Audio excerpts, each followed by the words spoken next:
Aye, are we on it? Are You we on on it it? now? Yeah, we're recording. Are we? Yeah, both of us, that's Brilliant. true. This No, I'm Stu. is Stu. I'm Will. Wilhelm. Aye, we've rehearsed this. We have. We've rehearsed every That's why minute it's of this. called off script. Off script, that's exactly that. Because we've written a script, but we're not going to bother sticking to it. Yeah, I mean, life is unscripted, isn't it? Is it? So, Well, it's not a dress rehearsal, we know that. we're not. It's, I don't wear a dress. Not anymore. Digressing again. So, what we were going to talk about on our first video was friendship. Oh, yeah. And we had a little play about, and we Not digressed. in the biblical sense. No, certainly not in that. So we had this, we tried a few weeks ago, and we digressed so much, so we thought we'd dial it back in, have another go, because we're still playing with cameras and microphones and bits and pieces. True or false? You don't know. What? Was it a question? Yeah, that's a question there. Oh.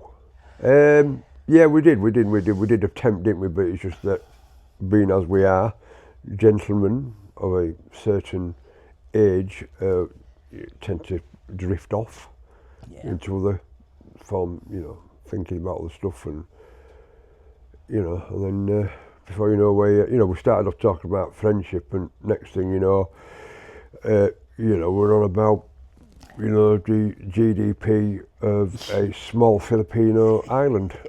It just did go mad. I think we covered every football team in the league, and several world wars. Well, there's only two, but we seem to cover that. Beer, a bit of everything really. Yeah, you got to speak to my mother about that, because she started it. Not the beer, the war. The war. In case you're wondering, over here we've got a fire lit. It's a little bit warm. We'll probably doze off halfway through this. I quite like it. It's very hypnotic. Well, I've held off having my Horlicks until now. Your Horlicks? Yeah, I've not tried it. I love Horlicks. Horlicks and brandy. I was going to say Horlicks and Ovaltine, but Horlicks and brandy. We are the Ovaltine, little boys and girls. You need the pub, didn't you? Just to give you something, yes, it is 14:10, and it opens at 16:30. What, the pub? Yeah. Why? No, not 16:30.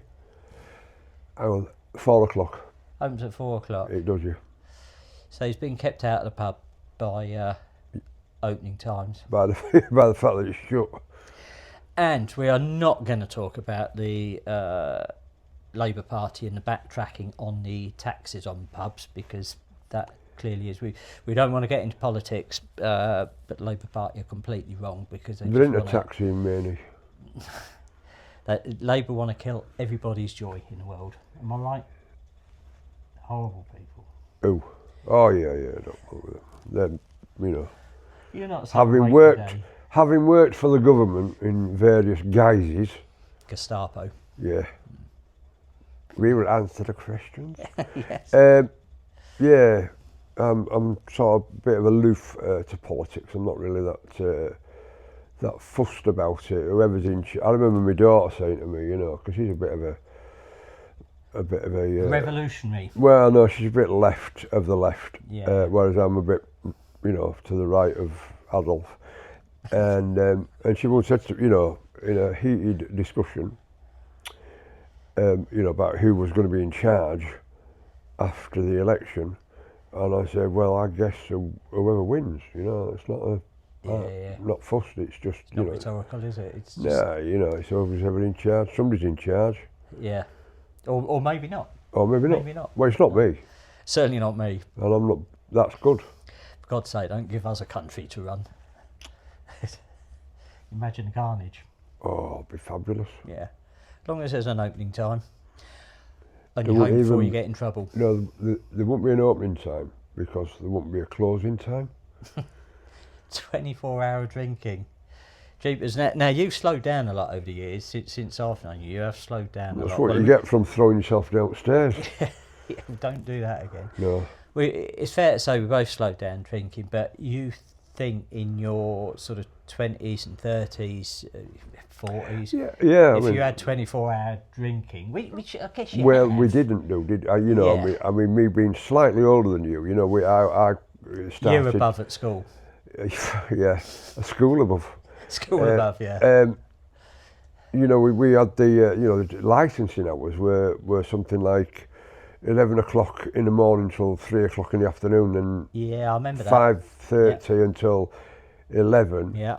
And then that was same on every day, apart from Sunday when it was 12 till 2, Yeah. and then 7 while 10:30, or something like that. And I do recall that as I got to the age of 18, when clearly I've been drinking a little bit before then, and then I 18 departed, because I joined the army. I departed to Germany, to Berlin, in fact, when I was 18 years old, and of course this was open 24 hours a day, 7 days a week. You know, you could get a beer wherever, and you know, having nightclubs or discos, as we're called, then open on a Sunday was unbeknownst to, you know, to us.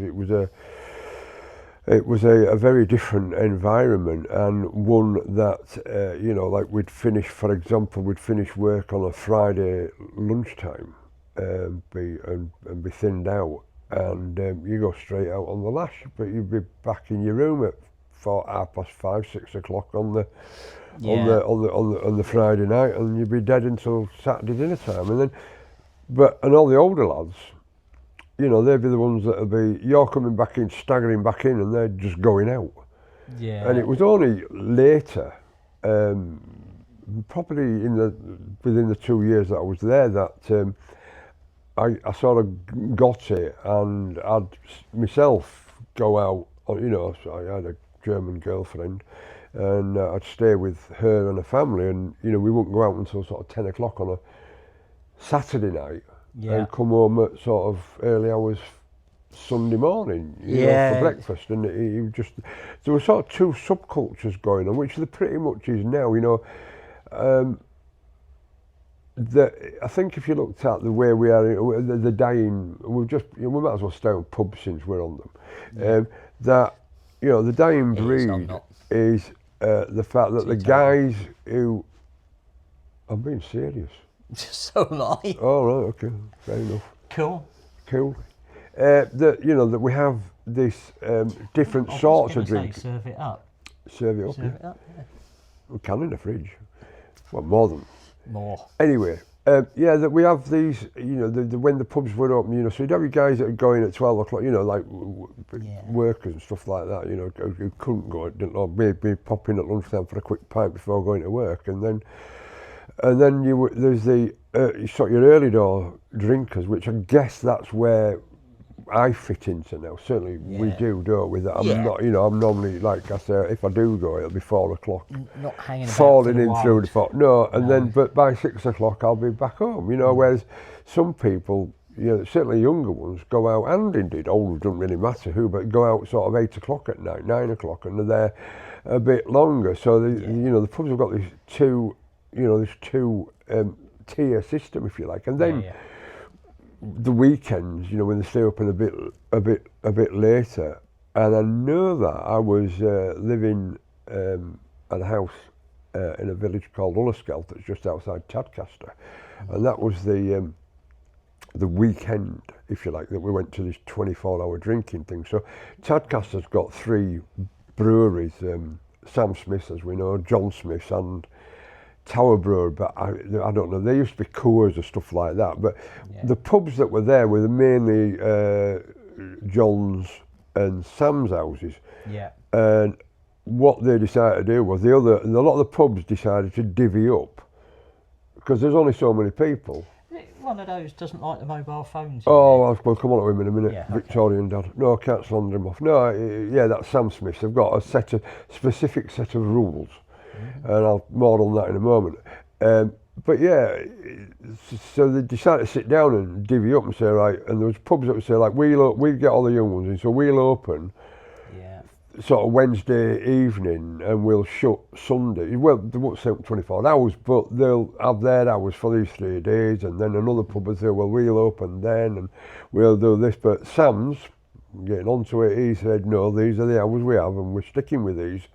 So they still stick to the, and in fact, only recently, as this just Christmas just gone, when I travelled up to York to have dinner with my 2 daughters, I stayed in a hotel quite close to Tadcaster with our friend Derek, who's in the village, because I've got useless hand and it's difficult for me to drive.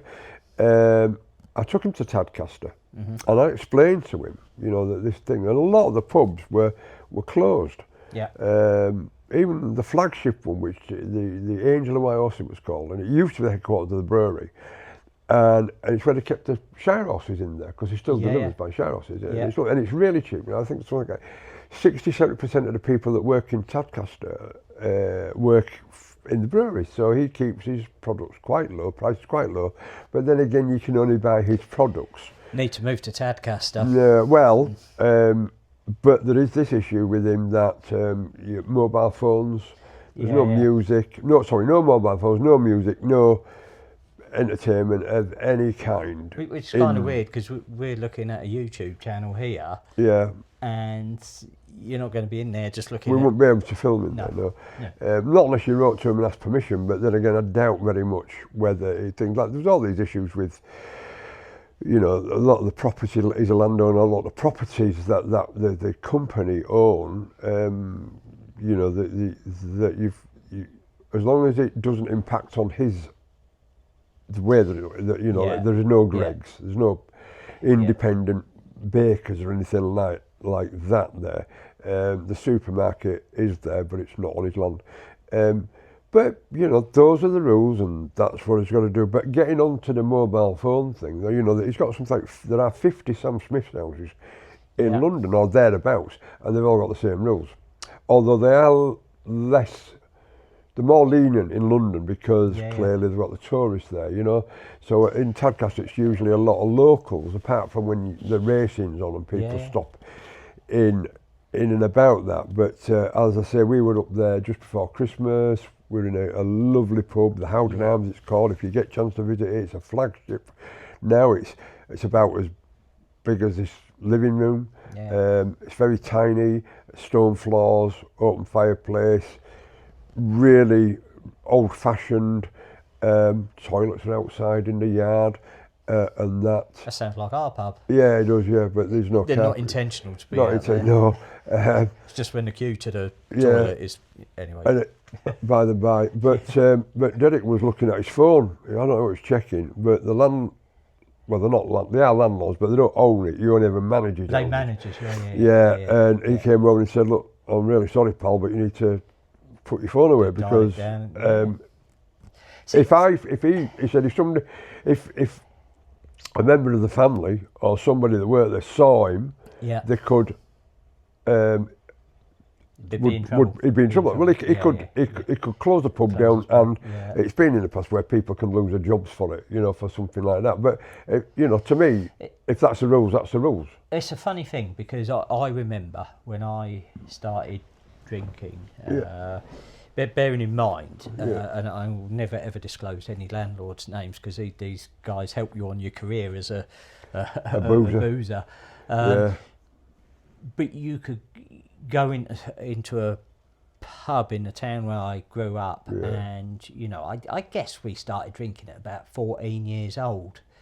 Mum and Dad used to let us have a beer younger, so we were familiar with it. Not being hammered so much, but around about 14 years old, late 70s, early 80s, and but you didn't have fruit machines, and you didn't have obviously no mobile phones, because they didn't exist, and it was a lot more sociable, I think, in a pub then than it is now. Well, I remember going in one of the Leeds, Yorkshire, in the early 70s, and we still had pubs that had a tap room where no women went in. It was cheaper. So the good old And days. men, you know, you're allowed to swear, you're allowed to Yeah. do your bookies. They were the snug, Yeah. which is where the ladies could go, and also then there's the best room, which invariably was for couples and stuff like that. And that slowly but surely died out with the, you know, the way that the culture's changed. I mean, my grandmother told me she was 30 Yeah. before she ever went into a Mm. pub on her own, because they just, you know, they just didn't do it. It just wasn't the thing. No. And now we're in a case of, like, you know, getting back to the you know, the sort of, where fortunate, unfortunate, if you like, to be in a village where we've only got one pub and everybody Yeah. knows each other. Yeah. So I'm certain that if, you know, my it's a proper Leslie pub. or Haley Yeah. went into the pub alone, they'd be, well, protected is not the right word, but they'd be looked after. I mean, look, when Derek was away Yeah. in Saudi and Susan used to go in, everybody just rallied round her because her husband's away, so there was nobody trying it on with her, and there was nobody, you know, there was no silliness with it. So the village, it has changed, but you know, they had, Maybe that's different in villages. I I don't know. Yeah, It's, I think in towns. I mean, if you go out and you go to places. I mean, I don't, like I say, you know, if I can't remember last time I went into maybe Ely, but you can't really call it. Well, I mean, Ely's a city because of the cathedral, you know, but you can't. It's not as big as going to, you know, into sort of Peterborough or places like that. But if you go to like London, where I was, you know, over New Year, you know, it is just groups of people, and you know, a lot more people are going out. But again, it was the same thing. A lot of tourists, clearly, but they don't really have the same. They just go in and, you know, do their stuff because they're, as we know, their own drinking culture is probably different. I guess the nearest we can come to culture, our drinking culture is probably Germany. Because of the fact that they've got a very strict relationship with beer, as we know.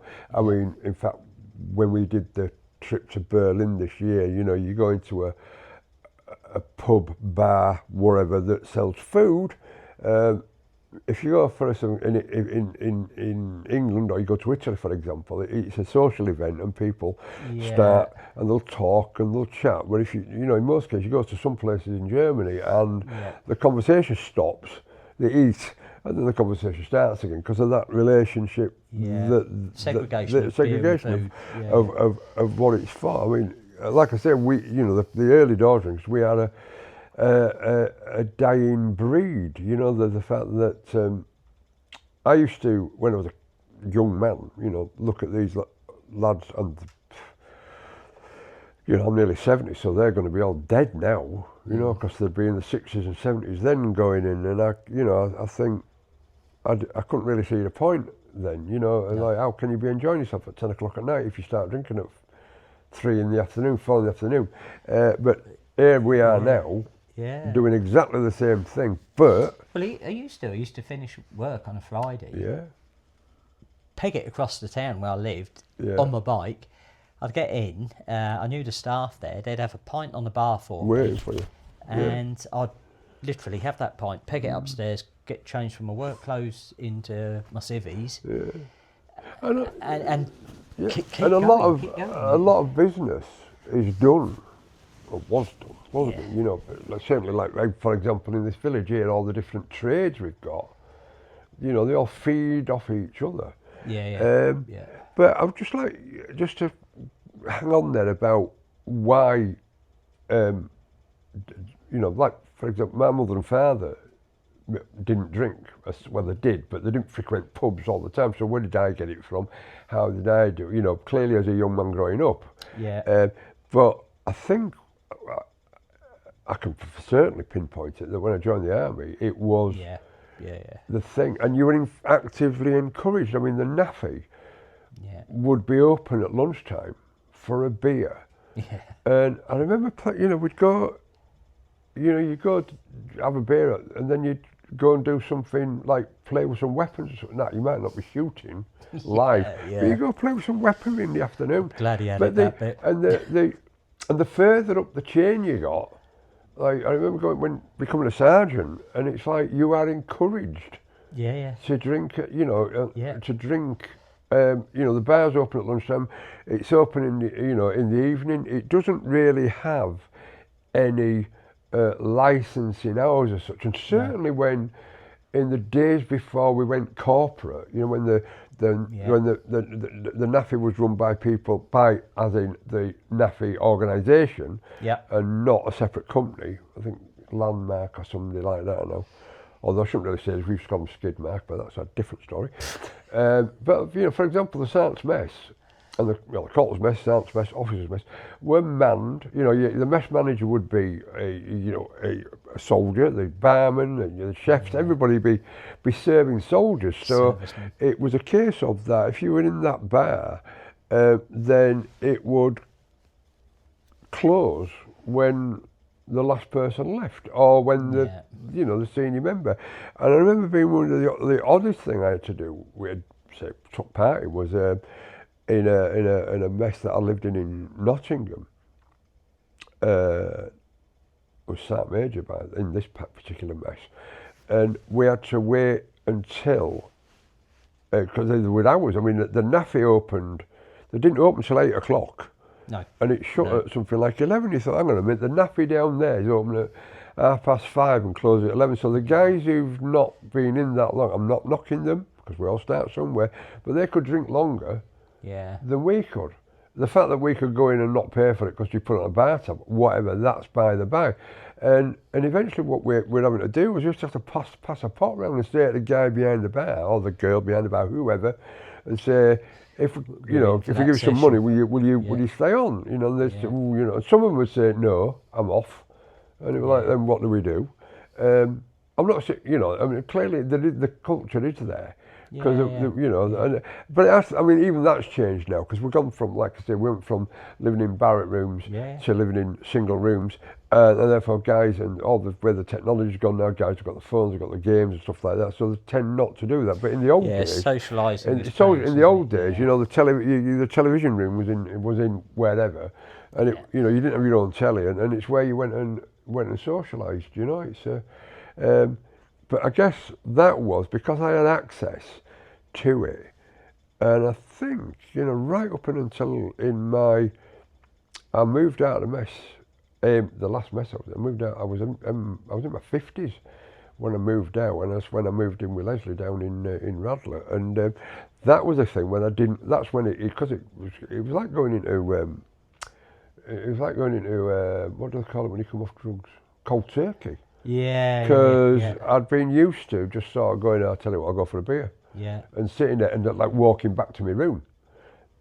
But there I am in this flat, this apartment, and I've got to get, I've got to go somewhere. And I've got to walk somewhere, stay, and then be told that I've got to leave and then come back and stuff. And it's like there's an effort to do that. I mean, and also the other thing was that the standards,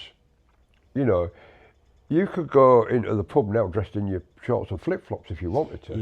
Not today because it's raining and it's January, but in summer you couldn't you? Well, that wouldn't happen. We'd have to be. I absolutely hate flip-flops. We had obviously these rules, and it was at the where were we? Folkestone, Garrison Mess at Folkestone, was if you lived in, and the rules were that during the week you could wear jeans and stuff and a t-shirt or a collar. Your shirt always had to have a collar on. However, at the weekend, if there was nobody in, then that you could dress like that. However, if a mess member came in with a member of his family, his wife, whatever like that, we had to go away and get changed. We had to come back in a collar and maybe not a tie, but trousers and a shirt. I remember even the town I grew up in. It's we had a couple of what they call clubs, but they were late night pubs really. But certainly the two main ones. This is St Ives, is it? Yeah. After 8 o'clock, collar, no trainers. Yeah. And you kind of thought, you know, it felt at the time really, really false. But when I look at it, and I look at people, as you say, coming in with flip-flops and things, and I think, really, I don't get that culture. I don't get flip-flops and socks. I don't get any of that. But, you know, it's maybe an age thing. But yeah, it was, you know, certainly in the week, if you went for a beer, it would be sort of straight from work. Yeah. And you're just winding down the end of the day's work. But at the weekend, you typically wore something a little bit better, a little bit smarter. Well, you know, and again, in the mesh situation, was like guys coming to the pub now, and they come straight from work. Yeah. And they'll sit there in their Ibis gear and all that. Yeah. And they'll sit there for 4 or 5 hours and then go home.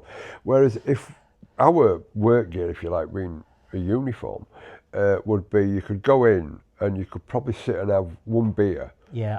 And if you wanted another one, you had to go back and get changed to come back in, because it wasn't like that. Couldn't you have had the first beer several times? Didn't just afford to come back. No. It is a, I don't know. We you know, we get in there with a lot, you know, pubs. I was, when the odd occasion that mum and dad went to a pub, usually a Sunday evening in summer, but we would sit outside. We'd get a you know, bottle of pop, and them little packets were like, you got them from the office, they were like off sales in it. They were like ploughman's lunch, basically a Jacob's cream cracker, piece of cheese and butter and some Branston pickle. And to me, and that was it. You know, I didn't see inside of one until I probably about, like, say, 14, 15, when I tried it on.